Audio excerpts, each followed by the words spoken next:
करतार सिंह डेढ़ा, ये हमारा खसरा नंबर 240 जगराम वाटिका है, जिसका हमारा 2011 में एक हमारा जो केस चल रहा है इस पर, जिसकी नेक्स्ट जो डेट है हमारी अप्रैल में डेट है। और जब हमने ये कल जो गावड़ के यहाँ लोग और NHI के जो अधिकारी यहाँ आए थे पुलिस को लेकर, उन्होंने यहाँ तोड़ फोड़ करी हमारे मकान में, पूरा ध्वस्त कर दिया आपके सामने सब। तो उन्होंने बताया कि ये खसरा नंबर जो 232 है, जबकि हमारे ऑन रिकॉर्ड ये जो हमारे जो ये देख लो आप, ये जो हमारा नेक्स्ट हियरिंग है हमारे कड़कड़ुमा कोर्ट के अंदर, विपुल सनवाल जी हमारे मजिस्ट्रेट हैं 17 नंबर कोर्ट में, जो नेक्स्ट हियरिंग है 9/4/2024। और ये देखिए केस का स्टेज क्या, प्रोक्यूशन एविडेंस, मतलब एविडेंस के जो उन्होंने जब ये 2011 में वो अपनी सरकारी ज़मीन पुलिस बता रही थी, उस्मानपुर थाने के जगपाल आईओ थे, तो वो एविडेंस ना दे पाए। और हमने पूरे सरकार के जो हमारे जो नबी आए थे हमारे नक्शा ले गए, जिन्होंने पूरा नक्शा बनाया, वो नक्शे में सब चीज़ दर्ज है। हमारे जो कल जो तोड़ फोड़ हुई है ये भी नक्शे में दर्ज है। और जब मैं आपके चैनल के माध्यम से सिर्फ अरविंद कुमार जो गावड़ के जो प्रोजेक्ट डायरेक्टर जो हैं, जो अपने आप को यहाँ अक्षरधाम बता रहे थे कि यहाँ बैठते हैं, उनका जो कल का मैं ऑर्डर पढ़ रहा था, उन्होंने साफ साफ उसमें उन्होंने जो लिखा है उन्होंने कहीं भी मेंशन नहीं कर रखा, सिर्फ जगराम वाटिका का नाम डाल के छोड़ दिया। जबकि अब जब मजिस्ट्रेट जिस चीज़ की खुद मतलब जो हियरिंग कर रहे हो मजिस्ट्रेट और मजिस्ट्रेट के बीच में आगे तोड़ फोड़ किस तरह कर सकते हैं, ये मेरे समझ में नहीं आ पा रहा। क्योंकि किस तरह का कानून है, जब जिस प्रॉपर्टीज पर कोई केस हो, और मैं आपको एविडेंस दिखा रहा हूँ कि नेक्स्ट डेट, मतलब ये कल का स्टेटस मैं निकाल कर लाया था जो इसमें लिखा हुआ है साफ साफ, और उसके बीच में इस तरह की तोड़ फोड़ हमारे साथ ये अन्याय है, जिसकी हमने शिकायत PMO में भी की थी। ये PMO में हम 8 तारीख को गए थे। सबसे बड़ी हमने देखिए कि इन्होंने 8 तारीख को वो लगाया हमारे पास में, जिस दिन सेकेंड सैटरडे था। और इसमें जो NHI का जो ये है ऑर्डर, इसमें आप पढ़ लो, ये 3 तारीख का मतलब निकला हुआ है। ये जो NHI का जो है, देखिए ये NHI का जो ऑर्डर आप पढ़ोगे, इन्होंने हमारे ये लगाया, देखिए आप 3 तारीख का ऑर्डर है ये 3 तारीख का देखिए आप। और लगा रहे हैं हमारे यहाँ 8 तारीख को सेकेंड सैटरडे के दिन। सेकेंड सैटरडे को सरकारी छुट्टी थी, हम उसकी शिकायत PMO में दे के आए। और मतलब इसके बाद में संडे पड़ गया फिर, और मंडे में इन्होंने कल हमारे यहाँ गए बिना हमारे मतलब सुने, जबकि हमने कोर्ट का ये दिखाया, ये कोर्ट का हमने पुलिस को भी दिखाया, जो उस्मानपुर थाने की जो रेजिमेंट में पुलिस थी, और जो यहाँ राहुल जी और जो NHI के और ये पवन वगैरह जो गावड़ के सब आए होते इनको दिखाया। तो ये अनपढ़ बनने लगे, वो कहने लगे डेट किस चीज़ की है, मतलब उन्हें ये नहीं पढ़ा गया केस की स्टेटस, मैंने केस की जो डिटेल इनको दी तो इन्हें ये पढ़ा नहीं गया, जबकि इसमें साफ साफ लिखा हुआ है, MM का नाम लिखा हुआ है। उन्होंने कहा कि हमारे रोड में आ रही है, जो चीज़ कोर्ट में है तो DDA क्या कर सकती है, लेकिन NHI ने अपना एक ये दिखा के अपना ये कल की कार्रवाई में अपना वो तोड़ के चले गए बस। आप इस प्रॉपर्टी कितने दिन से काबिज हैं? हम यहाँ, हमारे जो एविडेंस है, हम यहाँ बचपन से ही है, हमारे अपनी यहाँ ज़मीन है, दादा हमारी ये माँ यहाँ खेत करती थी, और 2011 से लेकर 2024 तक 10 MM बदल चुके, उसके बाद ये डिसाइड नहीं कर पाए। इसमें लेटेस्ट जो हमारी जो नेक्स्ट जो 9 अप्रैल की जो डेट है 2024 में, उसमें यही है, क्योंकि मजिस्ट्रेट साहब ने IO को अब नोटिस करा है कि ये बताओ कि सरकारी कैसे है। हम आपके चैनल के माध्यम से सिर्फ ये कहना चाहेंगे कि जो हमारे साथ अन्याय हुआ है, हमारी माँ को हमें सब रोड पर खड़ा कर दिया है, तो ये जो अन्याय हुआ है, हम आपके चैनल के माध्यम से कहेंगे कि हमारे साथ न्याय हो। जितनी अगर जो इसमें कोई ज़मीन हमारी जा भी रही है तो हम इस प्रोजेक्ट को नहीं रोक, लेकिन जितनी ज़मीन जा रही है उसका हमारा हक जो बनता है वो तो हमें मिले, क्योंकि हमारे साथ अन्याय हुआ है, ये इलीगल तोड़ फोड़ हुई है। जो भी हमारी ज़मीन जितनी जा रही है, इससे अगर जो न्याय जो हमें उसके न्याय के थ्रू जो हमें जो भी ये देना चाहें वो चीज़ मिले, क्योंकि हम तो सारे एविडेंस दे चुके। अभी आपने पीड़ित की परेशानी को सुना। उनका ये कहना था कि उनकी पुश्तैनी जमीन को किस प्रकार सड़क एवं राजमार्ग परिवहन मंत्रालय द्वारा ध्वस्त कर दिया गया। जो कंस्ट्रक्शन था इनका, जिस पे ये पुश्त दर पुश्त रहते चले आ रहे थे और पहले यहाँ पे खेती भी करते थे, क्योंकि यहाँ से फ्लाईओवर निकलने वाला था। और ये मामला माननीय न्यायालय में भी विचाराधीन है सन 2011 से, जिसकी तारीख पड़ी है आने वाली 5 अप्रैल। लेकिन उसके बावजूद इस प्रकार से मंत्रालय के लोग आए और उन्होंने पुलिस प्रशासन को साथ में लेकर के बिल्कुल ज़बरदस्ती जबरिया उनकी सारी प्रॉपर्टी को ध्वस्त कर दिया। उनका ये कहना था कि हमको बिल्कुल मौका भी नहीं दिया गया, ऑर्डर पहले का था इसको ध्वस्त करने का, लेकिन हमारे यहाँ चस्पा किया गया शनिवार वाले दिन, और शनिवार को सेकेंड सैटरडे था इसलिए छुट्टी थी, और सोमवार को इसको ध्वस्त कर दिया गया। और उसके बाद ये लोग बिल्कुल बेघर हैं, सड़क पे खड़े हैं, अपनी परेशानी बता रहे हैं कि इस किस प्रकार से चालाकी के द्वारा सड़क एवं परिवहन राजमार्ग मंत्रालय के लोगों ने किस प्रकार से इसको तोड़ दिया। अगर शायद हमें कुछ मोहलत देते तो हम अपने सामान को सुरक्षित संरक्षित कर पाते। अब हम आपको बताते चले कि क्या भारत का कानून कहता है। क्या भारत के कानून में कोई भी फ्लाईओवर, कोई भी सड़क निकालने के लिए सरकार इस तरह से भूमि अधिग्रहित कर सकती है?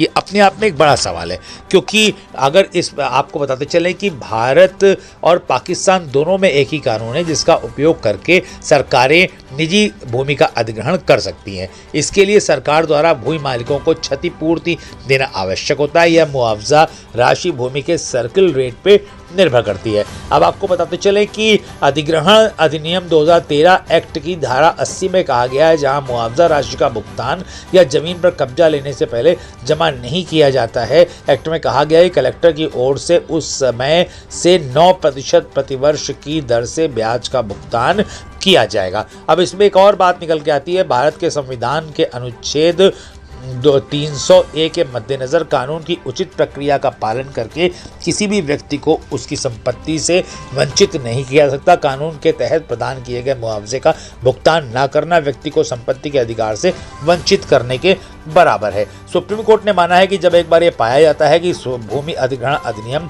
1854 के तहत भूमि अधिग्रहण की कार्रवाई वैध है, तो दावेदार भूमि अधिग्रहण, पुनर्वास और पुनर्स्थापन में उचित मुआवजा पारदर्शिता का अधिकार अधिनियम 2013 के तहत मुआवजा मांगने का हकदार नहीं है। इस प्रकार से अगर देखा जाए कि सरकार को अधिकार है कि वह कोई भी सार्वजनिक कार्य करने हो तो जनता की निजी भूमि का अधिग्रहण मुआवजा देकर कर सकती है। अब बात यह है कि इस प्रकार से किसी से चालाकी के साथ कि पहले का आदेश है और उसको सेकंड सैटरडे को चस्पा किया और इतवार पड़ गया, सेकंड सैटरडे भी छुट्टी थी और सोमवार को आकर के उसको ध्वस्त कर दिया गया और लोग बिल्कुल सड़क पे आ गए अचानक से, ये बात अपने आप में गले के नीचे नहीं उतरती है, क्योंकि इतने बड़े मंत्रालय के बड़े बड़े पदाधिकारियों के द्वारा इस तरीके से एक मिडिल क्लास फैमिली के व्यक्ति को परेशान किया जा रहा है, तो ये अपने आप में विषय एक कार्यप्रणाली पे विचारणीय है। अब देखना यह है कि क्या पीड़ित को राहत मिल पाएगी, क्योंकि उसका घर तो टूट गया, वो तो सड़क पे आ गया। अब सरकार उसको विकसित करके ज़मीन देगी या सर्किल रेट के हिसाब से मुआवजा देगी, या इस बात का कोई उनके ऊपर, उन अधिकारियों के ऊपर नामजद रिपोर्ट लिखाएगी सरकार स्वयं कि किस प्रकार से बिना पूरी प्रक्रिया का पालन किए उसकी ज़मीन को अधिग्रहित कर लिया गया, अचानक से आके तोड़ दिया गया। तो ये अपने आप में बड़ा सवाल है, क्योंकि इस पे जनता की भी निगाहें टिकी हुई हैं कि सरकार पीड़ित के पक्ष में कुछ ऐसा फैसला लेती है कि इससे पीड़ित को भी राहत मिले और एक अच्छा मैसेज जाए, या सरकार रिजिड रहती है इस मामले में और पीड़ित इसी तरह से कोर्ट की चक्कर लगाता रहता है, दर बदर भटकता रहता है। ये अपने आप में सरकार का एक मैसेज जनता के बीच में डालने वाला डिसीजन होगा। बड़ी खबर। एक मिनट। जी माता जी, आप कितने समय से यहाँ रह रहे हैं? भैया हम तो धर पीढ़ी में 3-4 पीढ़ी तक जमीन दादा लाई, बड़े बूढ़े हो तो वो चाह रहे हैं। अच्छा, कल सरकार ने सरकारी ज़मीन बना करके आपके घर को तोड़ा है, तो अब हम कहाँ जाएं हैं? जब हम बदगुरी मारे चले गए हाँ, रहते रहते हमने कोई मोल के लिए मार दादा लाई है, तब हमारे कमरा बना रहा के आप पड़े या ढाके, तब हम यहाँ बैठे रोड पे, हमें तो कहाँ जाऊँ जाजे में हैं, बताओ हैं? या तोड़ गए अंधड़े ऑन करके। इसमें एक ये चीज़ और है, आप ये चीज़ देखना, ये कोर्ट का सिजराना भी है, जो कोर्ट से एक आदमी भेजा था कोर्ट ने, जिसमें पुलिस साथ आई थी, उन्होंने नक्शा बनाया था, ये उस समय कोर्ट में जमा करा था। ये देखिए आप, ये खजूरी पुस्ता रोड शास्त्री पार्क, ये हमारा पुस्तक मेन है। ये ढलावघर जो सामने दिख रहा है आपको, ये हमारा कमरा जिसे कल तोड़ के गए हैं। ये ढलावघर भी मौजूद है अभी, ये हमारा कमरा जिसे कल तोड़ गए हैं। ये सीधा टास्को के लिए जा रहा है, टास्को हो रहा, और ये PWD ऑफिस आपके बराबर में ये चीज़ जब नक्शा में कोर्ट में जमा है, तो ये नक्शा में इस कमरे को कल तोड़ के गए हैं, तो ये मतलब बिना ऑर्डर के कैसे तोड़ सकते हैं? क्योंकि ये चीज़ तो ये कोर्ट में जो एक कोर्ट का एक नबी आया था, जिसे सिजरा नक्शा नबी बोलते हैं, वो खुद पुलिस को लेकर आया था उस्मानपुर थाने। सर वो पूरा इसको बना गया था, मेरा बना हुआ नहीं, सरकारी बना हुआ है, और ये कोर्ट में उसी टाइम जमा हुआ था, 2016 में जमा, डेट सब है इसकी, ये उनके सैन वगैरह सब है जो कोर्ट ने भेज रखा है। अब ये यहाँ तोड़ रखा, बताइए, जबकि ये रोड ऐसे था, ये हाईवे में अगर जो आ रहा था, यहाँ इसका ऑर्डर तो होना चाहिए ना। फिर शासन जब तोड़ने के लिए आए थे तो कौन से अधिकारी साथ में थे? इसमें NHI के थे और गावर के थे। NHI से राहुल थे, गावर से पवन थे। वो भी कहने लगे मतलब कि अरविंद जी करा रहे हैं, अरविंद जी बैठे हो गाजियाबाद, एक ऑर्डर दिखा दे, मैंने कि ये देखना मेरी वोटर कार्ड इसी एड्रेस का है। पिछले मैं 10-15 साल से वोट डाल रहा हूँ यहाँ गढ़ी मेंढो के 1 नंबर स्कूल में। ये भी झूठ नहीं हो सकता है। अगर ये झूठ है मेरे खिलाफ कार्रवाई करें ना।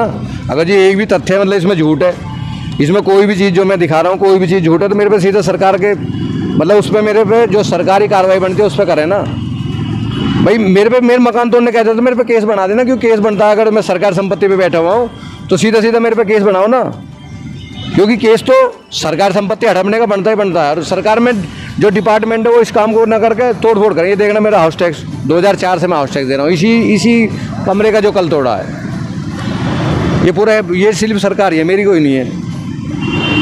आदमी जब सरकारी जो एजेंसियाँ वो चीज़ मतलब हमसे, और लास्ट में मैं आपको दिखा दूँ ज़मीन का जो स्टेटस है, ये देख लो जी आप, ये और दिखा दो।